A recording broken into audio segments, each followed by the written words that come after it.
please like and subscribe. The poles are shifting. So we're just gonna shift to a different gear and get right into it. So, Cats, we're gonna put you on the hot seat. Ooh. And we're gonna ask you like a bunch of questions that's gonna get us canceled.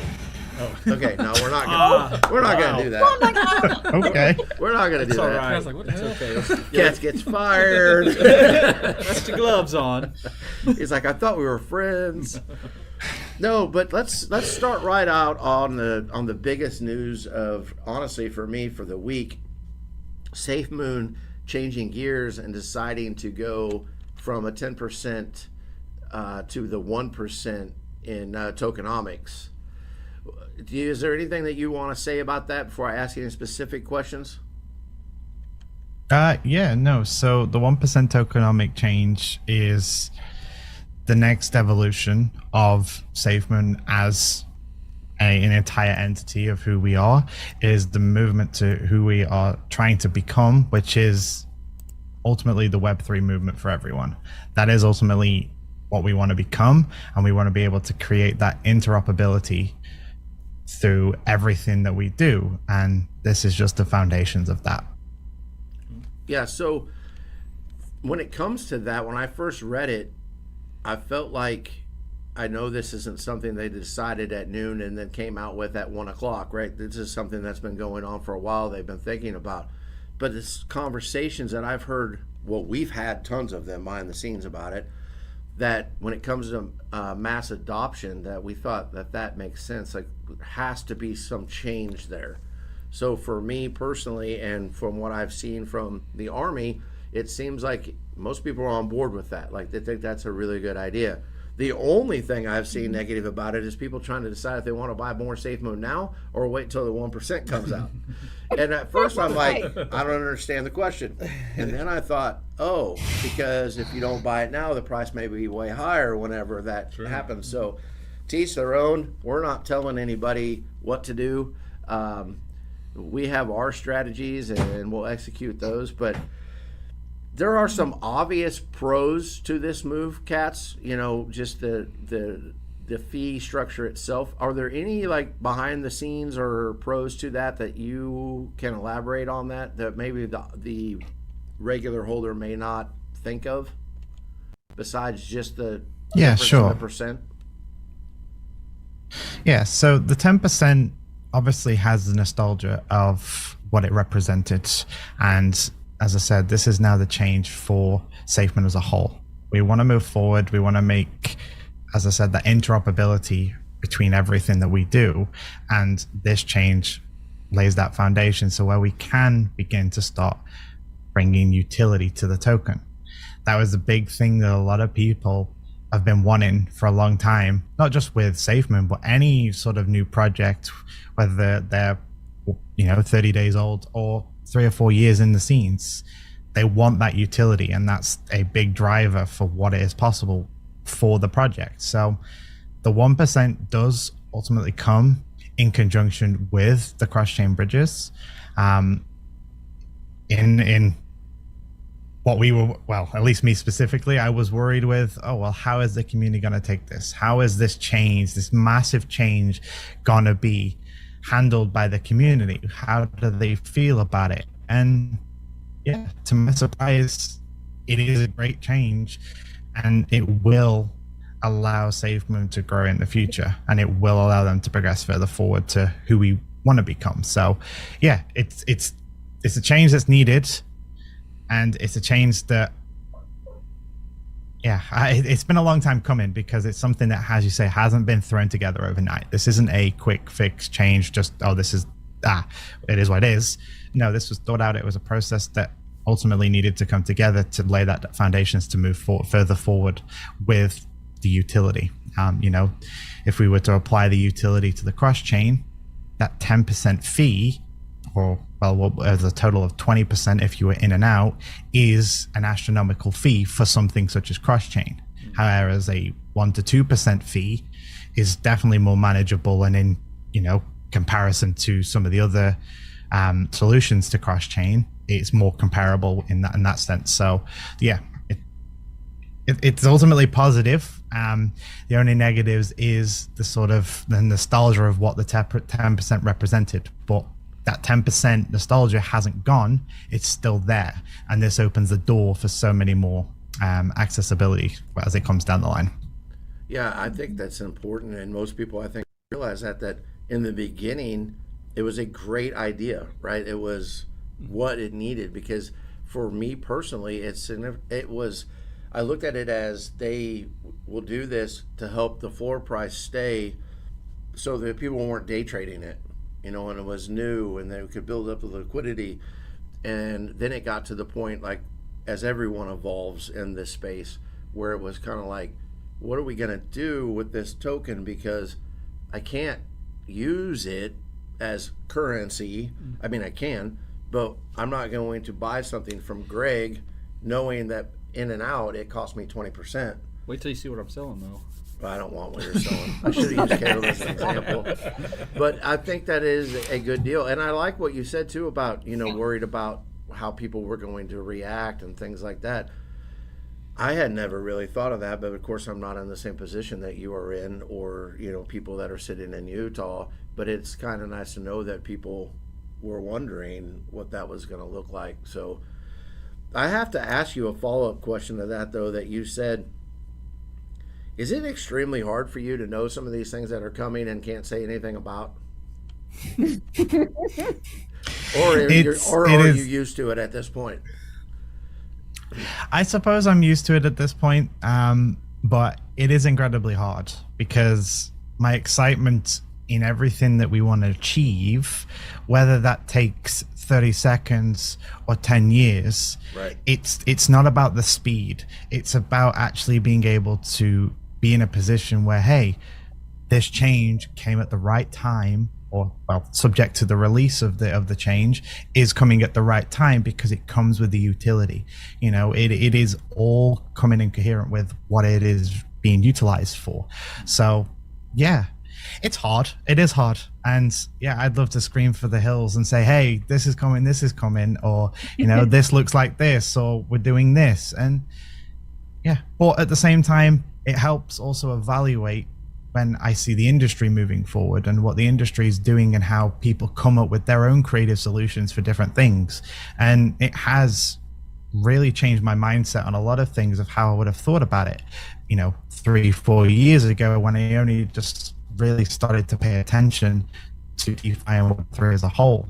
So yeah, it's hard. It is, but I'm happy, and I'm sure people will, once the visions come together, people will slowly start to build that bigger picture. And well, with this change, it does now start to paint that picture of what this is now, what is possible for everyone. Yes, 100%. All these changes that are coming. I mean, we have the taxes coming, the websites coming, the bridges are coming.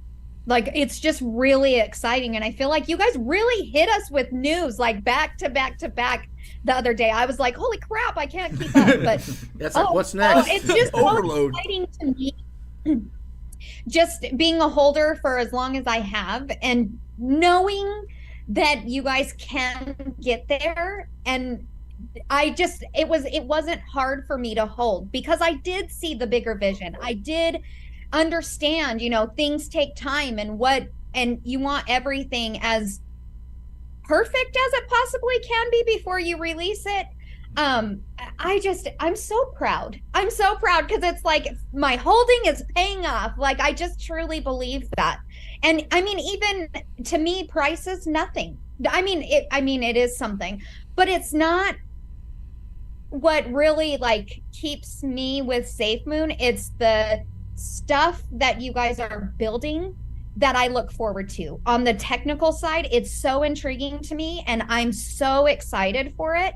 Yeah. That my tokens, yeah, I got them, but I'm excited for the releases of everything that's going to happen, because it's just going to contribute to my holdings. So I'm just over the moon. It's over the safe moon.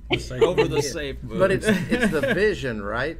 Like, you see what's happening, and then you start to put the pieces together. Yeah. And then, at least for me, every time I think I have it kind of mapped out, figured out in my head, then different things will happen, whether it's the market or things that the team's doing, that I go, oh, yeah, I didn't even think it that far through. Like, that makes a lot more sense than what I was thinking. Because I think sometimes as holders, we kind of get into it and we have that short-term kind of mentality, not necessarily on the holding part of it, but what are you going to do for me next, and how is that going to affect price?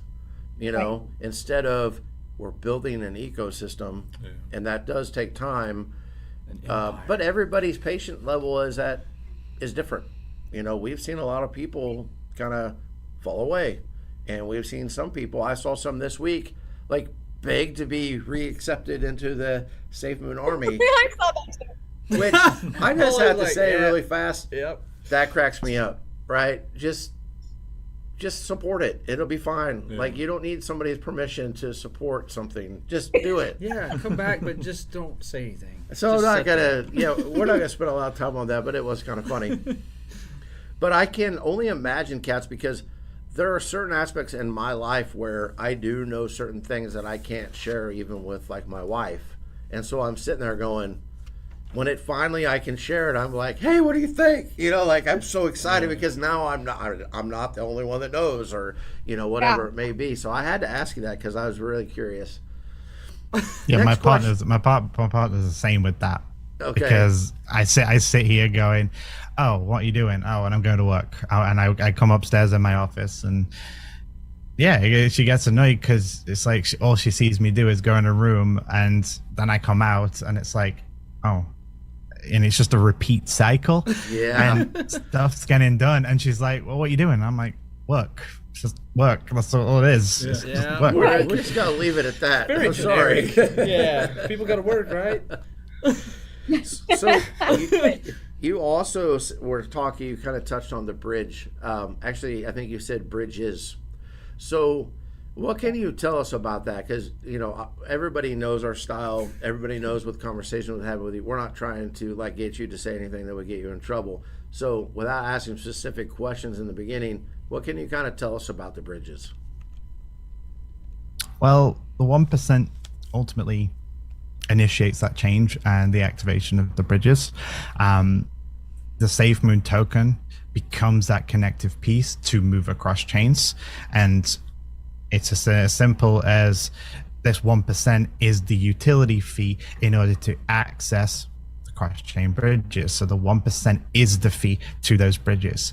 So when you're in the Safemoon ecosystem with the Safemoon token, that then allows the access to go across any of the chains that are available. We currently have 3 chains. We have Polygon, ETH, and as we originated from, the BSC chain.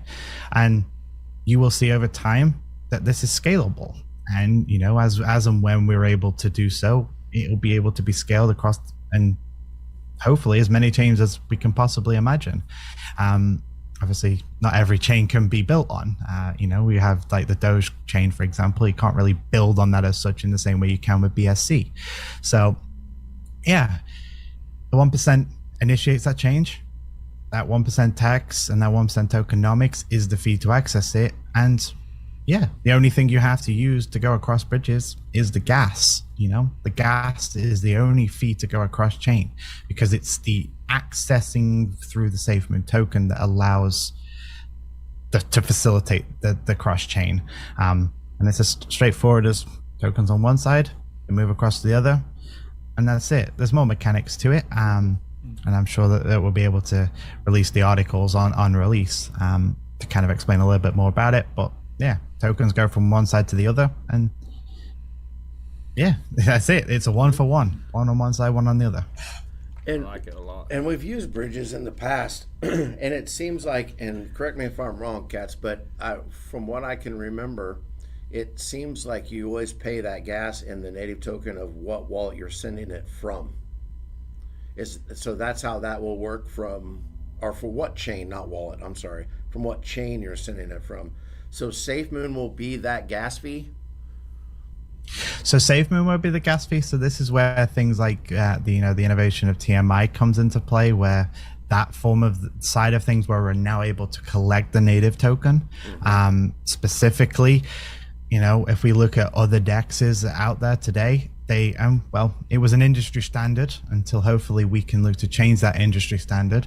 But the industry standard for any fee collection, specifically from fees that don't tie to a token, ultimately need to be collected in the token that you're trading via the form of LP tokens, which in turn, once you build up a pool, that needs to be ultimately, how do you get that asset? How do you get the monetary value from those fees you've collected? Well, then you need to make and look to act and liquidate those fees to then utilize them for their intended purpose. Whereas now we don't need to do any of that. We don't need to collect any form of LP tokens. We don't need to touch anything in relation to anyone's project that comes on ourselves, or even any partner that comes on the swap, which that in itself is a big feature to have, because you have other dexes out there that ultimately are being negatively impacted because they're looking to take the fees in this way. Now we no longer do that. We're able to positively empower the projects because we don't need to take anything from them. So when we apply TMI to this scenario, we can collect the gas fees, as you said, all on one side. So for example, if you're going from BSC to Poly, you would collect the gas fees all in BNB, and then everything would be done on our side to deliver those tokens, because there is a transaction on Poly that essentially you're initiated from BSC. So where does that gas come from? Well, that's covered by the initial gas coverage to then deliver those tokens. Yeah, that's awesome. So let's talk about that real fast for more of like an educational purpose, because I am amazed at how many people don't understand why you would need a bridge. So when it comes to the bridge, and anybody that wants to answer this can answer it, why would you want to bridge your token to another chain?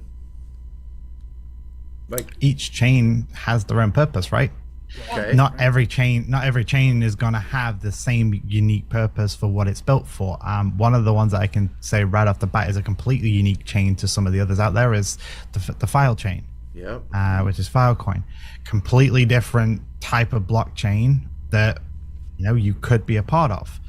But that's different to Binance. That's different to Ethereum. Ethereum is heavily surrounded by the initial foundations. It was ultimately the evolution in their eyes from what was Bitcoin. Bitcoin right now is showing its sort of like ancient parts, in my opinion, with the amount of traffic that's now going through there. It's in a consistent 400,000 transactions pending because of the BR20 that's going on right now. It's now just an evolution of, right, well, let's build scalability. Let's reach out. Let's make this more impactful. Ethereum was that next step. Then Binance took that step, and hey, hopefully we can take the next step to make a change too. But as you were touching back on, why would you want to go on to another change? Well, it depends on your purpose. Depends on what you want to be. We saw meme season start, as we will call it. Meme season started not on Binance. So if you were on Binance and you wanted to move some value across, we are able to facilitate that. So I kind of want to chime in on this, because I actually recently had an experience with trying to get ETH. So for me, the bridging is the ease of use. That is my thing that I'm most excited about with Safemoon, because I recently had to buy Bitcoin from Cash App and send it to my wallet in Trust Wallet. And first off, that took 5 hours for me to receive my Bitcoin from my Cash App. Surprise me right now. Yeah. Yeah, it was so bad. It took 5 hours. Yeah. So then what I had to do is I had to swap my Bitcoin for ETH. And so I had to go to the only place that I knew at the time, and yes, so many people have been like, here, Holly, here's a whole bunch of, other swaps you can use. I actually had to swap it using Let's Exchange. And the fees were astronomical when trying to swap it. It was so bad. And then I had to send that to my wallet, which took Greg, you know, me and you were going through it. Like you Yeah. sent me Hours. that That- took a while. Yeah. Because it was through the Robinhood, it was through their end. They had to approve It was so bad. So like just the ease of use for me, just that alone excites me because of the process that I had to go through just to get Ethereum. Like it was so bad. And the reason I had to go that route is because I have 3 different banks. And not one of them will let me buy crypto through MoonPay or anywhere else. I've And encountered so the that. only way I could do it was through Cash App. It was a process, you guys. It was horrible. Yeah. It's funny you say that, because one of the thought processes was back in the early days of Safemoon, there was a lot of people coming to me saying that were in Texas and New York who couldn't buy BNB. They find it incredibly difficult, and it was just a hassle for them, and they had to go through hoops on hoops. Yep. Well, that then solves this process, because they were able to obtain the token or coin that they're able to buy where they're from. They've got it. Okay, is Safemoon on that? Great. Let's go into Safemoon, and then if they want to come to Binance, if they want to come to Polygon or the east side currently, whichever side they start from, they then don't actually need to move in order to obviously have Safemoon. If they want to move, they can move, and then they can move it across in the nature of whatever it is. So if they want that BNB, Safemoon can now facilitate that option to have someone from those states easily obtain something like Polygon or ETH, go across the chain. Now I've got my BNB. Yep. Yeah. Well, too. All in one app. All in one app. I know. That's That's so nice. exciting to me. Yeah, I was gonna say like we used it heavily on the Chronos. Yeah. Yeah. I mean, when we want to cash out, because you can't send the Crow to Binance, so what we would do we would cash out on the Crow swap and then send it through Evo Bridge, I think Yeah. it was, Which is no good anymore. which is no good, but it was great because it Yeah. was cheap. It was And dollar. you- No you- matter how much you sent, it was cost $1. Yeah, and you could take your Crow wallet and say you want to send this amount, and you could actually add another wallet. It wouldn't just exchange it in the same wallet. It would actually send it at the same time to your Binance wallet, and then you could cash it out. Yeah, what we also get the question, and I just had this question asked me yesterday, which I think goes right along the lines of this, is why would I want to send it over there? Like, besides what, Katz is saying, because that's why I brought it up, because I knew you would be able to answer it the way I was thinking it, but I wasn't going to be able to get it out of my mouth that way. But I do believe, too, as this whole Web3 and these chains, like you said, they have different uses, different things going on. People are going to be less and less likely to be on just one chain. Whereas I believe in the last 2 years or so, you had a lot of people that just were ETH or just were Bitcoin or just were BSC or whatever we're talking about.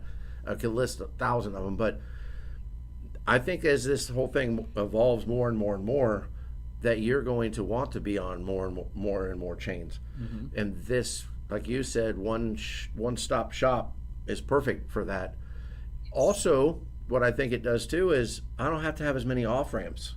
Yeah. Right? Yeah. I can just swap it back to the BSE side and use that off ramp. I don't have to have an off ramp for every chain or an on ramp for every chain, because I already have enough passwords memorized that I don't think I've got any more room for any more passwords. Right. So I think the ease of what this sounds like it's going to be is going to be key too, and it's going to be awesome. And it ultimately has to be user friendly for everyone. Not And just- on this side of it, this side of the chain, now there is another utility for the Safemoon token, Yeah. Right. which is perfect. So And everything with the bridges helps the ecosystem. One of the, obviously when the 1% was announced, everyone was going, oh, well, what does this do for the tokenomics and the way the tokenomics are distributed? And one of the ones was, oh, well, what happens to things like in the document and the presentation we shared was you had things like the burn and the reflections, and it's, well, they're still there. That's still core value of what it is there. This just now allows it to be paired with this utility, which in turn will be able to help grow this ecosystem as a whole.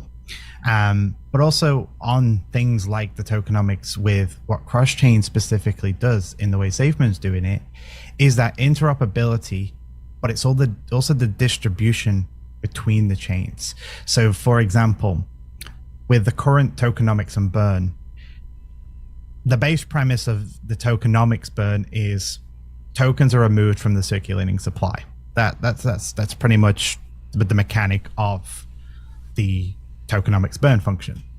Now, what happens when we move tokens across the chain? Well, they're still a part of circulating supply. So you have the whole token circulating supply, which is 1 trillion tokens. You then have the circulating supply of all the chains.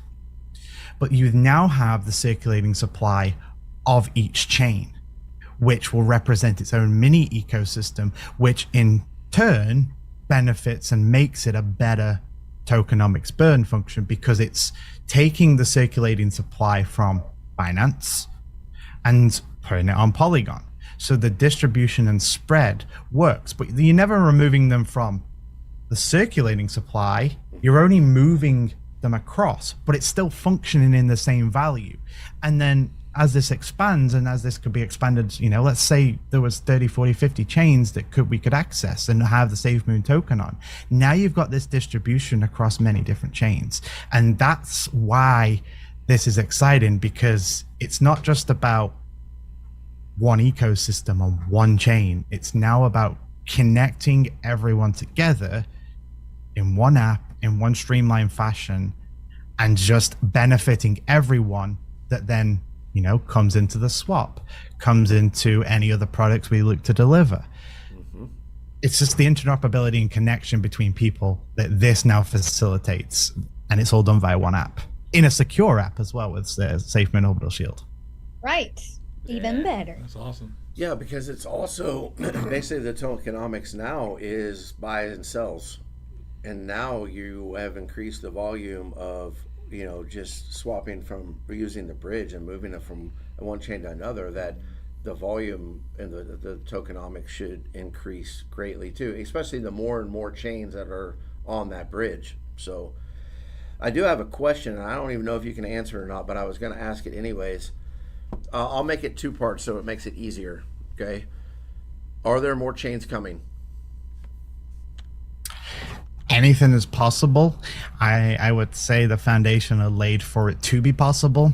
As and when that happens, and if it happens, is obviously for the future, but this is the first step to being possible. So my second question is really null now, but because I was going to ask you, was there any other chains that you could tell us were coming? So I won't ask that. That's so mad. I know, and you know, it's one of them. Fair enough. So I have a question, kind of follow up to these questions. So who or how was the decision made on what change you wanted to put on the bridge? Is it just by popularity, more volume? You know what I'm saying? How was that decision made? There's not one factor that you can say is for the right reason. Say, oh, well, you're going to have this chain or this chain. But each chain, as we said, has its purpose. Each chain has its area within Web3 and DeFi as a whole. So it's an evaluation of multiple things that come together to make those decisions. And, some of the chains out there at the moment are more complex to integrate. Solana was one of them, which was a more complicated chain. A lot of the chains currently, you have Ethereum and then Binance, and some of the other chains are all EVMs, which is based off the Ethereum core foundations. Whereas Solana is a completely different entity altogether, because that runs off something called Rust, which is a whole new language and a whole new style that needs to be developed and learned. So yeah, there's not one specific key thing that makes us say, oh, we want this chain or we want this chain, but it's just about, I suppose what is being needed, what is needed within the space to be connected to. Is there a lot of things happening on the chain? Well, yeah, we would look to kind of consider that. So if anyone has any ideas of what they want, we're always listening. and sometimes you may not feel like you heard, but everything's acknowledged, even if it's not a direct reply. Everything is taken on as feedback, and yeah, we only want to look to improve. Awesome. Fair enough. Did you have another question, Holly? Tis. Okay. Yeah. So this one comes from me because of something Katz had said. He said, "Come and learn how many nugs are in my Happy Meal," and so I want to know. Yeah. How many nugs? Yeah, how many nugs? 40. 40 nugs. Wow. Well, I know you guys. I know you guys in the U.S. can order 100. And What, we can? Can we? You can. At least I know you can in Florida. I know. I did in Florida. They used to be 50, I know. Really? Yeah, I used to Is order it? them. Is it 50? Yeah. I don't know. The Yeah, I most remember- I've ever I'm- ordered was 10. I didn't know there was any more than that.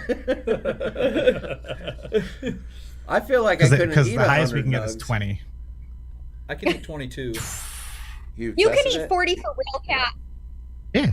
So You order should see some of the food 222. I've eaten in some of the food challenges. I don't know if you've seen. There's a gentleman from the UK. I think it's called Beards with Food or something like that. And he does food challenge. He goes all around the world and does food challenges. And some of the stuff he's done, I've done. We need to do that. I couldn't do some. I couldn't do some of the stuff he's done, but I've done some of the stuff he has done. I'll have to find the photos. Yeah, there was one where there was a trash can lid, and it was just full of ribs, Ooh. southern fried chicken, wings, fries, coleslaw, chili. Yeah. But it was a proper full sized trash can lid, and it was full to the brim. And I ate it. Took me 2 hours. Luckily, there was no time limit, but I did it. What did it cost? Wow. Was it expensive? Only about £30, so it's about $35. That's not 35, bad. 40. Well, prices would have been higher then because of currency conversion, but yeah, around about that. Huh. That sounds like a good I cheap want to try that. stuff deal. I'm coming over. Yeah. I'm First coming thing off the over. plane, Caleb's headed to the trash can lid store. Yeah. Did you have another question, Holly? Put that in the sink. No, I was just going to say, I think I'm ready to hear as much as I can about this EU exchange. Yeah. So what can he tell us about that exchange that's coming up?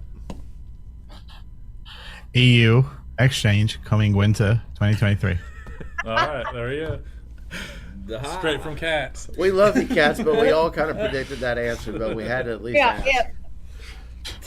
Yeah, it's really exciting. But so it's going to be in the EU. What about the US? Things take time, and it's just a process.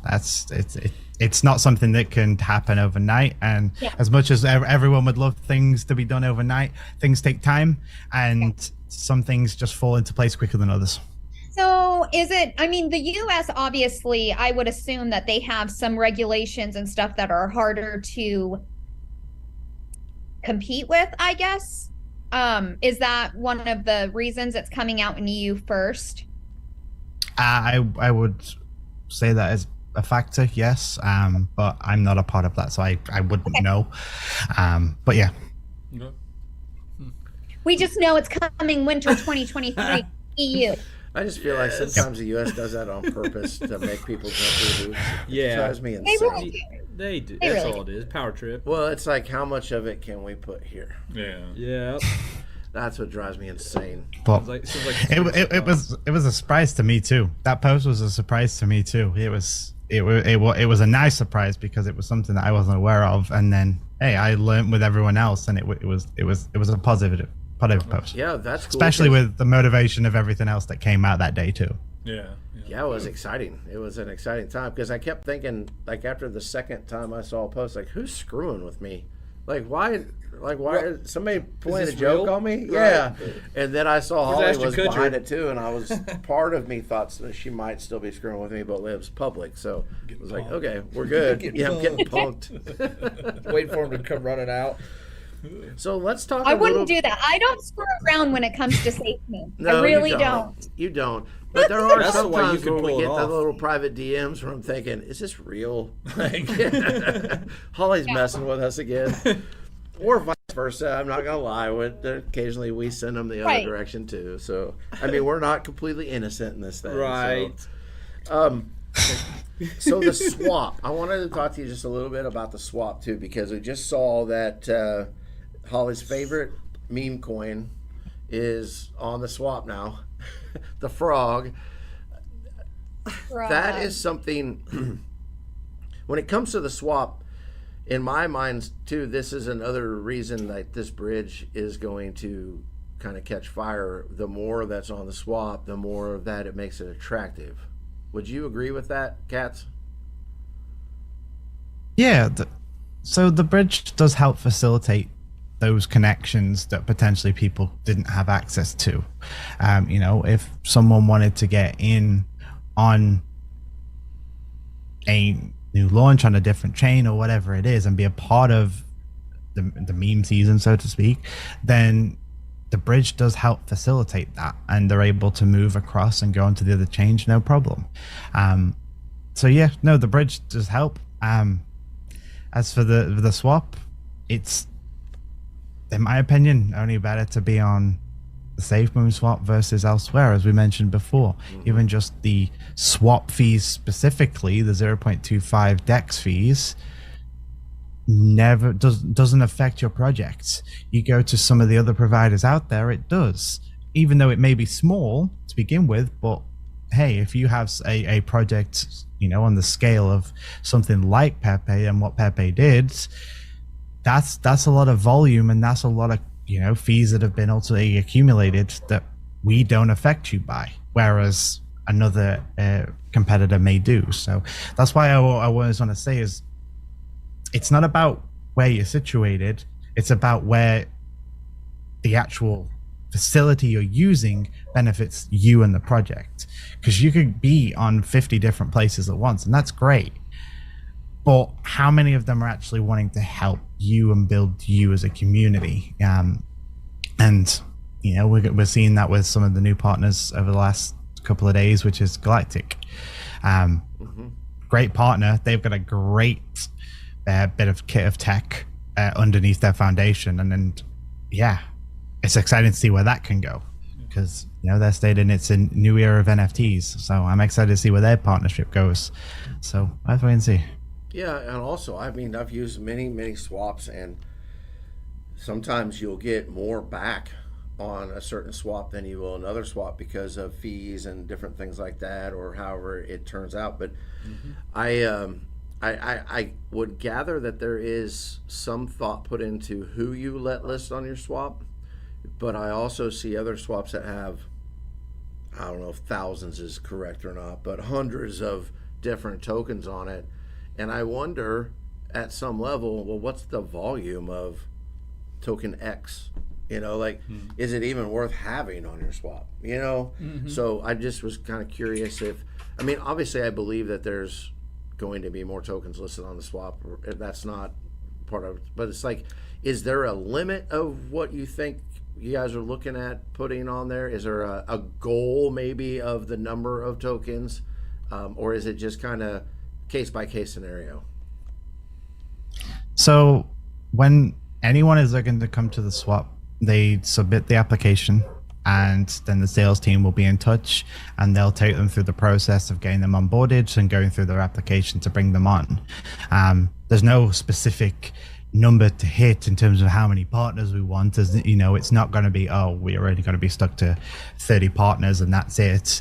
It's every partner brings something to the table, and it's only proven by the latest one, which is Galactic. They have a phenomenal piece of tech underneath their belt, and they can do tremendous things for the space. As with any partner we look to bring on, is they all show the potential to bring something to the ecosystem, bring something to the community, and we want to empower them in the same way that I've been empowered with Safemoon. You know, I've been brought up in a space where I didn't think much of it, and then I was empowered through my journey with Safemoon to be where I am. So yeah, it's the same principles of just empowering those and help them become as successful as anyone.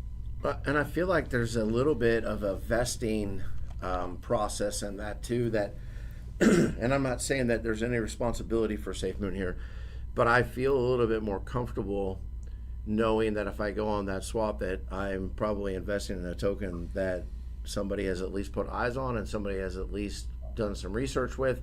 Whereas I don't always feel that way on other swaps that I go on, because I read it and I look at it and I go, who would ever invest in this? Like, this looks like something that is horrible, you know?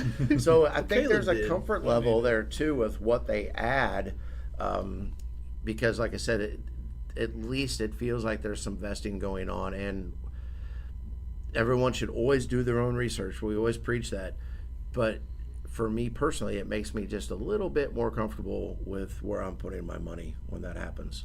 So I also feel, oh, go ahead, Kat. Go ahead.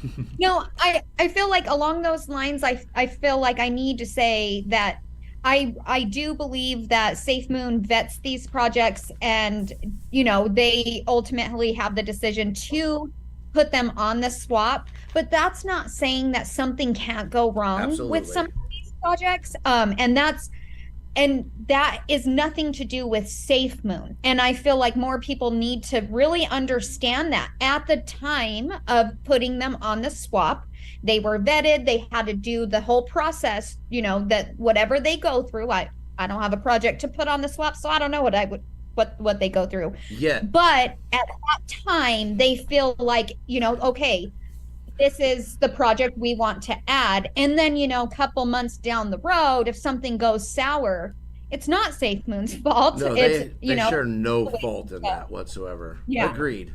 But it just as just a trader, it just always makes me feel just a little better, you know. But You are a trader. what's that? Nothing. Yeah. See, these stupid. I can't ever hear. I need to have like one out. So I love can it that hear you your, can. so I can hear your. I'll skip what I was going to say. That was going to be really mean. It's Friday. We got to be nice. Happy Friday. Yeah. So, does anybody have any other questions before we kind of get to put cats in some of our segment hot seats? Oh yeah, my favorite. Anything? Cats, No. is there anything else that you want to talk about that we haven't brought up? Because we're pretty good at that sometimes. Right. No, I think we covered all the changes so far. Yeah, I'm just excited, as I always have been. My confidence has never shied away from what is possible. And this just doesn't go for me, but for anyone out there, whether, you know, you're looking to take up a hobby, you know, whether it's drawing, swimming, painting, you know, there's some inspirational people out there. Just don't shy away from what you want to achieve. If you want to go ahead and do it, go and do it. Because if you don't start today, you're probably not going to start. So what's stopping you from doing it today? Unless you got a good excuse. I'll accept it if you got a good excuse, but I don't like excuses. So it is what it is. Yeah. But yeah, go ahead. It's Go ahead. very true, though. Because every time we've talked to you, there's never been a waiver. Behind the scenes, on camera, whatever it is, there's never been a waiver. And I've always appreciated that. It's a calming confidence that comes when we have chats, whether it's being recorded or not. And I've always appreciated that. It always just made me feel better about my personal investment. Yeah. So, Well, you know, one thing, just random, he talked about the BR20, which has been in the news lately. I think that's a pretty big deal. And if I'm not wrong, it's making Bitcoin more on the smart contract kind of side of things. Is that right, Katz? Yeah, so it's following the same premise as kind of what BNB is doing. It's the functionality to the same extent. One of the biggest factors that was contributing towards this was things such as NFTs. A lot of NFT projects moved across to Bitcoin and actually on the Bitcoin chain. There's guys can go and look at things called oracles, which is what is causing the massive traffic drive on the BR20 network. It's showing the true scalability of the original daddy of the space, which is Bitcoin. It's showing what is needed to move further forward. And I've kind of said this for Bitcoin specifically, is I can see Bitcoin becoming the larger scale sort of monetary value. You know, it's not simple for someone to come into the space and obtain a whole Bitcoin. It's not as simple as, you know, it's not. Whereas, you know, some of the other projects out there is more obtainable, and that's because they have been able to build and scale beyond whatever their initial core values were. And yeah, Bitcoin is going to become, in my opinion, that whole styled either large transfers, kind of like bank transfers, or even, you know, you consider it sort of like check style payments, where it's about moving large sums of money, and it's not and in some cases storing large values of money too. You know, what's easier to transfer, 20 Bitcoin or 100,000 Polygon? Like, Right. Holding 20 Bitcoin is a lot easier than 100,000 Polygon. I don't know if that math adds up, but hey, I don't know if they're equivalent to the same thing, but you get my point. So I'll take yeah, either. that's where Bitcoin fits in. Well, If you're giving it away, cats, I'm all about it. Put my wallet address in the description. We'll do a giveaway, because we'll give away 20 Bitcoin because we just got it around. But I agree with you 100%, cats. That's you are 100% right. We've talked about that behind the scenes too, where everything kind of has its own unique abilities, or just it turns out that its use cases. I've always kind of thought that maybe that's what Bitcoin looked at, right? Because even when we first started getting into it, it'd be like, how cool would it be to own one Bitcoin? Well, you know how many transactions it'd take me to get there? Because I'm not just going to buy one. Could've. You know, it would take me a while to get there, but I can go buy this other one that has like 1 trillion for, say, $20, meme coin season. And I feel like that, lose a couple zeros and I'll make a lot of money, you know? So I can see that definitely being the case for Bitcoin. So yeah, if we look towards the future and we look at larger scale, Bitcoin can, I'm never going to say replace, but be a part of the system of larger values in the current system. It can play a huge part in that. Whether it's accepted in that, in society and everything that's surrounding that, that's obviously in discussions and to be decided. But I definitely see slow progression, because you have the layer 1 and layer 2. You have the layer 1, which is the Bitcoin token. You have the layer 2 where people are building on top. You know, Safemoon is on the layer 2 of all these chains. We don't have our own chain yet, so we're building on the layer 2. And the layer 2 can end up hindering, as we've seen, ultimately the layer 1. I want to move my Bitcoin. I can't, because there's 400,000 people doing other things, and because that volume is high, the speeds are slow. But that's not to say, hey, they can't improve it, and there can't be some solutions to making things faster. But that's down to the power of, well, what's easier? Upgrading a system that no one ultimately has control over to a certain extent, or innovate on the system and make it better. And I know Maxi's out there for Bitcoin are going to hate me, but it is what it is. It is what it is. It is not scalable to the extent, and it's being proven today with the scalability.